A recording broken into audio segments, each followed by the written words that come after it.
వైఎస్ఆర్ కార్పొరేటర్లు టీడీపీ పార్టీకి వెళ్ళడానికి తీవ్రంగా ఖండిస్తున్నామని ఒంగోలు నగర మేయర్ గంగాడు సుజాత అన్నారు. స్థానిక బాలినీ నివాసంలో ఏర్పాటు చేసిన మీడియా సమావేశంలో పాల్గొని మాట్లాడారు.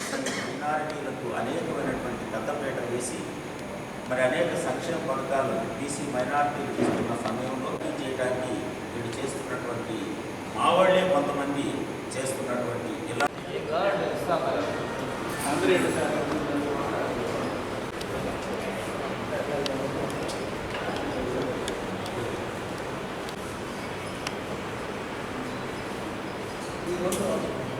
మీడియా మిత్రులకు నమస్కారం. అలాగే చేసినటువంటి మా గౌరవ కార్పొరేటర్లకు, మా డిప్యూటీ మేయర్ గారికి నా నమస్కారం తెలియజేస్తున్నాను. ఈ యొక్క ప్రెస్ మీట్ పెట్టడానికి ముఖ్య ఉద్దేశం, మరి నిన్న 3 రోజుల ముందు మా కార్పొరేటర్ని వేరే పార్టీకి, టీడీపీ పార్టీకి వెళ్ళడం విషయమై దాన్ని తీవ్రంగా ఖండించే విషయంలో ఈ యొక్క ప్రెస్ మీట్ని ఏర్పాటు చేయడం జరిగింది. ముఖ్యంగా నేను ఒకటే చెప్తున్నా, మనము ఏ జెండా మీద అయితే గెలుస్తున్నామో ఆ జెండా పట్టుకొని మనల్ని ఎవరైతే నాయకులు మనల్ని ముందుకు తీసుకెళ్ళి, కనీసం మాలో చాలామందికి అసలు ఓటర్ అంటే ఎవరు, పార్టీ అంటే ఏమీ తెలియకుండా ఉండేవాళ్ళు కూడా ఒక రిజర్వేషన్ని దృష్టిలో పెట్టుకొని ప్రతి ఒక్కరికి అవకాశం కల్పించాలన్న ఉద్దేశంతో, ముఖ్యంగా మహిళలు ఎక్కడా లేని విధంగా ప్రతి చోట 50% రిజర్వేషన్ మరి జగన్మోహన్ రెడ్డి గారు కల్పిస్తే, ఇక్కడ ఇంకా 26 మంది మహిళలకి అవకాశం కల్పించి మరి మా గౌరవ మాజీ మంత్రివర్యులు, మా ఒంగోలు శాసనసభ్యులు వాసన్న మాకు మహిళల్ని గుర్తింపించి ఎస్సీ ఎస్టీ బీసీ మైనార్టీకి ఎక్కువగా అవకాశం కల్పించి మరి మమ్మల్ని ప్రజల్లోకి తిప్పి మాకు కూడా ఒక అవకాశం కల్పించి ఒక ఉన్నతమైన స్థానాన్ని కల్పించి ఈ రోజున గొప్పగా మేము చెప్పుకుంటున్నాము అని అంటే అది మాకు వాసన కల్పించినటువంటి భిక్ష. మొన్ననే మన 4 రోజుల క్రితమే ఈ విషయాన్ని కూడా కార్పొరేటర్లు అందరూ ఘంటాపథంగా కూడా మీడియా ముఖంగా కూడా తెలియజేయడం జరిగింది. అయినా మరి టీడీపీ వాళ్ళు ఏదో జరుగుతుంది అని చెప్పేసి భయభ్రాంతులు గురి చేసి, ముఖ్యంగా ఎస్సీ ఎస్టీ బీసీ మైనారిటీల్లో ఉన్నటువంటి కార్పొరేటర్లు పెట్టి వాళ్ళు ఆర్థికంగా వాళ్ళని ఇబ్బంది పెడుతూ, అలాగే మరి వాళ్ళకి ఏదో ఆశ చూపించి మరి సంతలో పశువులు కొన్నట్లుగా మరి 20 లక్షలకి 30 లక్షలకి కొనడం అనేది అది ఎంతవరకు సబబు, అది కూడా ఎలక్షన్ టైంలో ఇది ఎంతవరకు సబబు అనేది మేము మీడియా ముఖంగా మేము అడుగుతున్నాము. ఎక్కడైనా సరే ఉందా ఇది?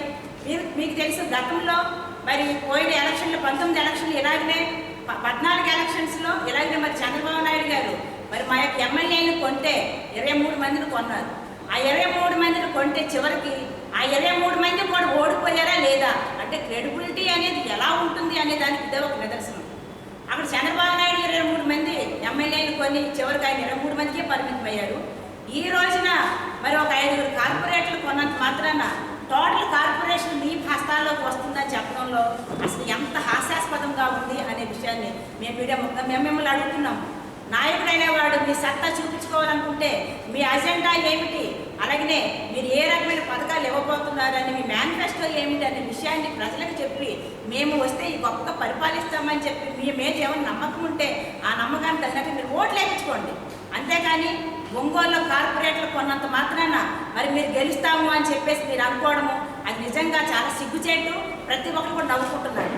అంతేకాకుండా వెళ్ళిపోయిన కార్పొరేటర్లు కూడా హెచ్చరిస్తున్నాను, మీరు ఏ జెండా మీద అయితే మీరు గెలిచారో ఆ జెండా మీరు ఆ యొక్క పార్టీకి రిజైన్ చేసి వెళ్ళాలి. ఇది పద్ధతి. రిజైన్ చేయకుండా మీ పార్టీకి మీరు వెళ్ళిపోయి మీరేదో మరి అక్కడ కండవాళ్ళు వేసుకున్నంత మాత్రాన మీరు ఎవరు ఏ పార్టీ తరఫున గెలిచారు అనే విషయాన్ని మీరు ఒకసారి గుర్తుపెట్టుకోవాలి. నీతి నిజాయితీ కనుక లేనప్పుడు మనం రాజకీయాలకు రాకూడదు. అలాంటి ఉన్నవాళ్ళు మాత్రం మనుగడ సాధించడం అవుతుంది. కాబట్టి నేను వెళ్ళిన కార్పొరేటర్లని కూడా ఖండిస్తున్నాను. అలాగే నేను తీసుకెళ్ళినటువంటి మరి తెలుగుదేశం నాయకులు కూడా నేను తీవ్రంగా ఖండిస్తున్నాను.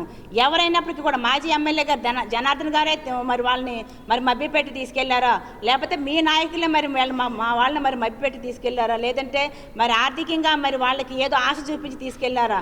ఇది మాత్రం ఇలాంటి పరిస్థితుల్లో ఇలాంటివి చేసినంత మాత్రాన మరి మాకు ఇంకా కూడా, ఎందుకంటే వార్డులో మీరు ఏ యొక్క కార్పొరేటర్లో మరి మీరు ఏ జెండా మీద అయితే మరి గెలుపొందారో ఆ వార్డులో మరి ప్రజలకు మీరు ఖచ్చితంగా కూడా జవాబుదారీతనంగా ఉండాలి. ఖచ్చితంగా మీరు మాకు సమాధానం చెప్పి తీరాలి. రేపటి రోజున మీరు వార్డులోకి వెళ్తే మీరు ఏ పార్టీ తరఫున వార్డులోకి వెళ్తున్నట్టుగా మీరు అనుకోవాలి. ఖచ్చితంగా మీరు కనుక మరి రిజైన్ చేసి వెళ్ళలేని పక్షంలో ఖచ్చితంగా మీ మీద మేము క్రమశిక్షణ చర్యలు తీసుకోవడం జరుగుతుంది. ఖచ్చితంగా మీ చేత రిజైన్ చేపించి అలాగే మళ్ళీ కూడా మేము త్వరలోనే ఎలక్షన్కి వెళ్ళబోతున్నామని చెప్పేసి మేము మీడియా ముఖంగా కూడా తెలియజేస్తున్నాము. ఇలాంటి పరిస్థితుల్లో ఇంత నీచమైన రాజకీయాలు మేము గతంలో ఎప్పుడు చూడలేదు. ప్రజలందరూ కూడా మిమ్మల్ని చూసి సిగ్గుపడుతున్నారు. అసలు ఇంత రాజకీయంలో ఇంత నీచాతి నీచంగా చేయాలన్నా? ఎందుకంటే మేము ప్రతి ఒక్కరు కూడా మా జగన్మోహన్ రెడ్డి గారు ఒకటే మాట్లాడుతున్నారు, ప్రతి ఇంటికి కూడా ఏదన్నా నా వల్ల మీకు మంచి జరిగిందని కనుక మీరు నమ్మినట్లయితే ఖచ్చితంగా నాకు ఓటేయండి అని. మీరు ఎందుకు అలాగ అడగలేకపోతున్నారు? ఎంతసేపు ఎదుటి పార్టీల మీద దుమ్మెత్తిపోయడం తప్పితే మీరు ఏం పని చేస్తారనేది ఒక్కనైనా సరే మీరు ఎక్కడైనా ఏ యొక్క ప్రచారంలోనైనా ఎక్కడైనా సరే ఏ ఒక్క మీటింగ్లోనైనా సరే మీరు చెప్పగలుగుతున్నారా? అదేమీ లేదు. ఎంతసేపు జగన్మోహన్ రెడ్డి గారిని తిట్టడం, ఇక్కడ ఒంగోలు మా వాసనను తిట్టడం. అలాగనే మరి మొన్న ఇచ్చినటువంటి 25,000 పట్టాల గురించి కూడా చాలా నీచాతి నీచంగా మాట్లాడడం జరుగుతుంది. ఎప్పుడు కూడా మనకు స్వాతంత్రం వచ్చి 77 సంవత్సరాలు అయితే ఏనాడు కూడా ఏ గవర్నమెంట్ కూడా ఎక్కడ మరి రిజిస్ట్రేషన్ చేసిన ప్రక్రియ ఎక్కడ జరగలేదు. కానీ ఈ గవర్నమెంట్లోనే సచివాలయాల ద్వారాగా మరి మీరు కూడా ఈసీ కూడా తీసి చూసుకోవచ్చు మీ పేర్లు ఉన్నాయా లేదా అనే విషయాన్ని. మరి రిజిస్ట్రేషన్ చేయించి పట్టాలు ఇస్తే అది కూడా దొంగ పట్టాలు అని చెప్పేసి ప్రజల్ని భయభ్రాంతులకు గురి చేస్తున్నారు. కానీ ప్రజలు చాలా తెలివైన వాళ్ళు. ఖచ్చితంగా ఈ విషయాన్ని ప్రతి ఒక్కరు కూడా తెలుసుకుంటున్నారు. మీరు రోజు రోజుకి కింద దిగజారిపోతుంది, మీ గ్రాఫ్ రోజు రోజుకి పడిపోతుంది అనే విషయాన్ని మరి యొక్క కార్పొరేట్ల కొండం కానివ్వండి, మీ యొక్క ప్రచారంలో ఇచ్చిన అబద్ధ ప్రచారాలు కానివ్వండి, ఇవన్నిటిని కూడా మేము తీవ్రంగా ఖండిస్తున్నాము. మీరు ఏ పని అయితే చేస్తున్నారో, మీ గవర్నమెంట్ వస్తే మీరు ఏ మంచి పనులు చేస్తారు, ప్రజలకు ఏం చేస్తారనే విషయాన్ని తెలుసుకొని ఆ రకంగా మీరు ప్రచారంలోకి వెళ్తే కాస్త గౌరవం దొరుకుతుంది తప్ప ఎంతసేపటికి కూడా మరి మా పార్టీ మీద కానివ్వండి, మా నాయకుల మీద కానివ్వండి, మా సీఎం గారి మీద కానివ్వండి, మా వాస్తవం మీద కానివ్వండి అవాకులు చవాకులు పేలితే ఖచ్చితంగా ఇంకా 10 రోజులే టైం ఉంది. వచ్చే మరి 13వ తారీఖు అంతా కూడా ఈ టైంకి ఎలక్షన్ కూడా కంప్లీట్ అయిపోతుంది. ఖచ్చితంగా ప్రజలు నిర్ణయించాలి గెలుపు ఓటములు తప్ప మీరు చేస్తున్నటువంటి ఈ నీచమైన పనులకి ప్రజలే మీకు బుద్ధి చెప్తారని చెప్పి సందర్భంగా మీకు తెలియజేస్తూ, ఎక్కడి నుంచి అయినా సరే కార్పొరేట్లు మిగతా వాళ్ళని సరే నేను హెచ్చరిస్తున్నాను ఏంటంటే, వాసన మనకి రాజకీయ భిక్ష పెట్టారు. ఇలా రాజకీయ భిక్ష పెట్టిన అతను మనల్ని ఎంతో ప్రేమించినట్టు నాయకుడిని మీరు అతను గుండ్ల మీద తంతున్నారు. ఇది ఎంతవరకు సబబు, ఇది ఎంతవరకు న్యాయం అని చెప్పేసి మరి కార్పొరేట్లను కూడా నేను అడుగుతున్నాను.